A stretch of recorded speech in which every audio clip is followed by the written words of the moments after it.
ошол аз да болсо өмүрүмдү илим чөйрөп кылуу үчүн биз авторитетте болушубуз мүмкүн. Тарыхтагы эң адилеттүү падышалардан болгон Умар ибн Хаттаб управлять этти.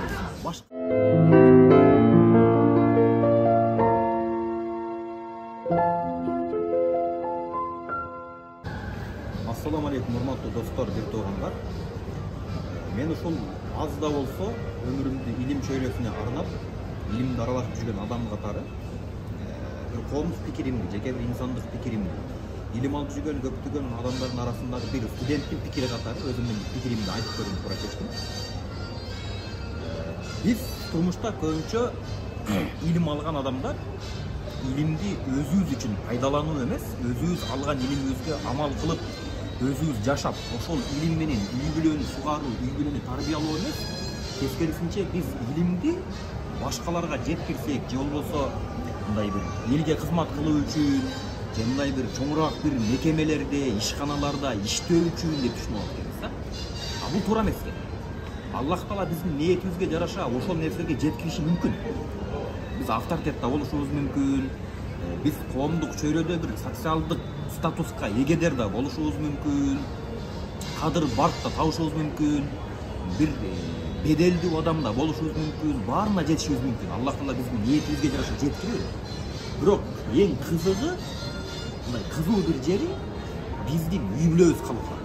Биздин балдарыбыздын тарбиясы, балдарыбыздын адеп аклагы, балдарыбыздын кулк мүнөзү, үй бүлөдөгү биздин жубайларыбыздын адеп аклагы, жубайларыбыздын акыретке болгон мамилеси, Аллах Таала менен болгон мамилеси, ошого окшогон нерселер, маанилүү болгон нерселер ушулар калып калат.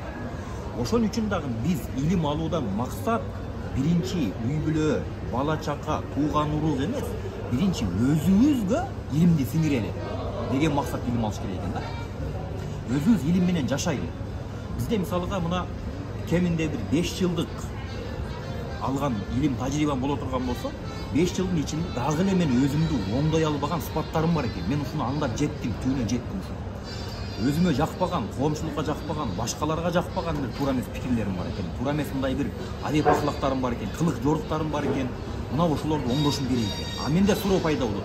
Мен ушунча жыл, дагы 5 жыл илим ала турган болсом, же дагы 10 жыл илим ала турган болсом, ошончо 15 жыл, 20 жыл өмүрүмдү илимге арнап туруп, бирок менин турмуштук тажрыйбам, менин адамдар менен болгон мамилем, коомчулук менен болгон мамилем, менин үй бүлөм менен болгон мамилем, мен алган илимдегидей болбосо, калайыктуу болбосо, тагыраагы мен сүйлөп жаткан сөз менен менин кылып аткан кыймыл аракетим бири-бирине дал келбесе, анда мен эмнеге илим алам деген натыйжа келип чыгат экен да. Ошондуктан биз ар бир адам илим алып атканда ниетти туура коелу, биринчи башкаларга жеткирүүдөн мурун өзүбүз жашайлы. Ошон үчүн дагы бул дин, ислам дини ар бир адамдын үй бүлөсүн, ар бир адамдын жеке кулк мүнөзүн, жеке турмушун оңдой турган маселе, оңдой турган нерсе, инструмент катары кабыл алыш керек бул нерсе. Эгерде биз өзүбүздү тургуза турган болсок, өзүбүздү адеп акылак жактан, кулк мүнөз жактан, үй бүлөбүз менен болгон мамиле жактан, коомчулук менен болгон мамиле жактан айтор бизге динибиз эмнени үйрөтөт, ошол нерселерди өзүбүзгө сиңирип туруп жашай турган болсок, биз экинчи очередде кааласак да, каалабасак да башкаларга динди жеткире алабыз. Кантип дебеңиздерби? Биз адеп аклагыбыз менен, баскан турганыбыз менен, жүрүм турумубуз менен сүйлөбөй туруп башкабызга үлгү боло алат. Ошондуктан дагы бул жигит Кадырбековдун бир айткан сөзү бар да. Сөз чакырат дейт, үлгү ээрчитет дейт. Сөз деген бул жөн адамдарды келгиле жакшылыкка чакырып коет экенбиз. Кел мындай кыл, адептүү бол, түкүрбө, какырынба, мисал катары да эми. Бирөөнү сөкпө деген сыяктуу, бирөөнүн акысына кирбе деп. Бирок өзүбүздө ошол нерсе жок болсо, өзүбүз ошол нерсени кыла албасак, тагыраак айтканда биздин айтып аткан сөзүбүз башкаларга таасир бере албайт.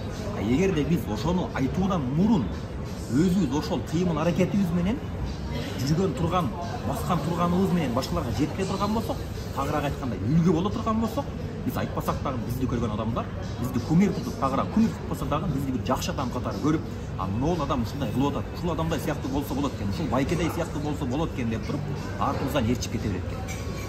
Сөзүмдүн аягында жыйынтыктап айта турган маселе, ар бир нерсени алып атканда, жаңы маалымат, илим, дагы башка нерселерди алып атканда, аны ниетти башкаларга жеткирем, кыйын боло коем, авторитет боло коем, же болбосо мындай коомдук чөйрөдө бир социалдык статуска эгедер боло коем деген максатта эмес. Биринчи өзүбүздүн жеке жашообузга ошол киргизейли, өзүбүз жашайлы, анан башкаларга колунан келсе мүмкүнчүлүгүнө жетишинче жеткирейли деп ниет кылыш керек.